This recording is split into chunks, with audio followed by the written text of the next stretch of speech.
చెప్పు పెద్ద మనిషి నీ పేరేంటి నీకు పెన్షన్ వస్తుందా పెన్షన్ లేదు ఏం లేదు సార్. పెన్షన్ పెన్షన్ రాకొచ్చింది నాకు. ఎందుకే నీకు ఎన్ని ఏళ్ళు ఉన్నాయి 70-80 ఉన్నా, 80 దాకా ఉన్నా.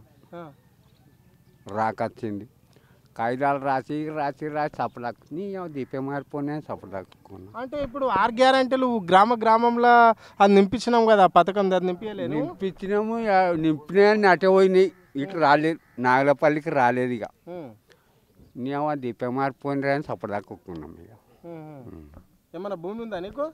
3 ఎకరాలు ఉన్నది. అది భూమి 3 ఎకరాలు ఉన్నది, కానీ నేను అప్పు తేలేదు, నాకు రుణమాఫీ కాలేదు. అప్పు అయితే తేలేదు నేను. మరి రైతు బంధు పైసలు పడ్డాయా? రైతు బంధు లేదు, ఏ బంధు లేదు. కేసీఆర్ పైసలు వచ్చినాయి 2 ఏళ్ళ నాడు, ఇక ఏం లేదు. 15,000 వచ్చేది ఉన్నది నీకు వస్తాయో రావో, ఇప్పుడైతే ఏం లేదు సార్, అంతే. మరి ఎట్లుందో ఏమనుకుంటారు పెద్ద మనుషులు? ఏమనుకుంటున్నారు? నీ అవార్డు దారిద్ర్యం రాజ కొడుకురా, తో నీ అవార్డు గెలిచిన అని ముఖం చూడకూడదు అనిపిస్తున్నాడు, ఓడోడు అంటున్నాడు. నేను కూడా అంటున్నా, నీ దారిద్ర్యం పోర్రా, ఇటు తిట్టనుకున్నాడు కానీ ఏం పని చేయర్రా, దండుకు దచ్చోగం అనుకున్నా.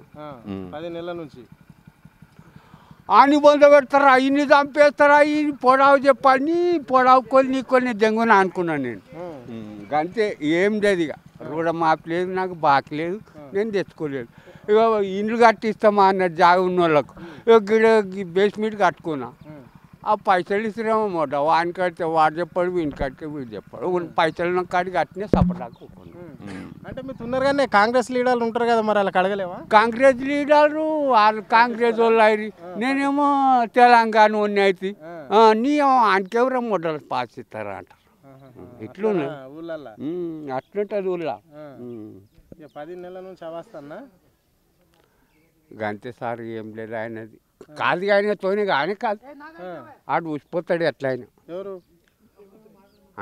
ఆయన పేరు ఏమది, ముఖ్యమంత్రి పేరు రేవంత్ రెడ్డిగా ఉండడు, తోడేం తినాదిగా పోతాడు ఎట్లా. ఆయన ధారణ చేసి ఇట్లనే వాడు వీడు కట్ట పెడితే వాని కట్టకట్టినా పండ్ర భయ అని వాడే అంటాడు. అంతే. అంటే ఇప్పుడు మరి ఎన్నిసార్లు రైతు బంధు పడవలసి ఉండే నీకు? మిర్గంది ఒక్కటి, ఇప్పుడు రబ్బీది ఒక్కటి, 2 మాటలు వాడేది ఉండే ఇది వరకు. మిర్గంలా కేసీఆర్ మిర్గంలు ఇచ్చాడు, రబ్బీలు పెడతాం కదా, రబ్బీలు ఇచ్చాడు. ఇది రబ్బీ లేదు, పునాత లేదు, ఎండకాలం లేదు, ఏది లేదు. అంతే ఇక కథ, ఆయన కథని వచ్చిపోయింది. మరి మాట తప్పితే ఏమంటారే రైతులు?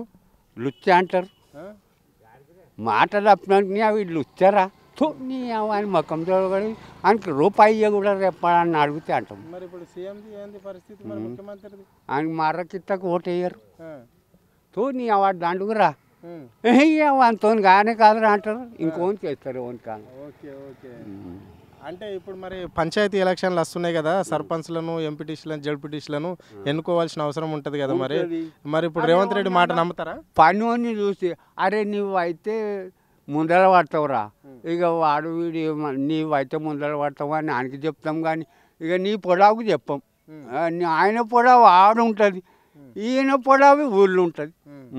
ఊరు దానికి ఊరితే రేవంత్ రెడ్డి ముఖం చూసి ఓట్లు పడాయంటావు? పడాయి గ్యారంటీ పడాయి. దామోదర్ రాజనరసింహ ఉన్నాడు, రాజనరసింహలోకి వేస్తే ఏమొచ్చనే వేసినాము. మా పోతలో కూడా ఎమ్మెల్యే ఉండే, ఈయన పని చేయకొచ్చారా బేకారు చేసిండు, రాజనరసింహలో ఉంటే బాగుండే అంటే వేసినాం, ఆయనకి వేసినాం చాలా మంది. ఇక ఆడు బొంబాయిలో, ఇడు కలకత్తాలో. ఇప్పుడు రాజనరసింహ దగ్గరికి పోతే నెత్తి మీద ఇట్లా అంటున్నాడు మరి.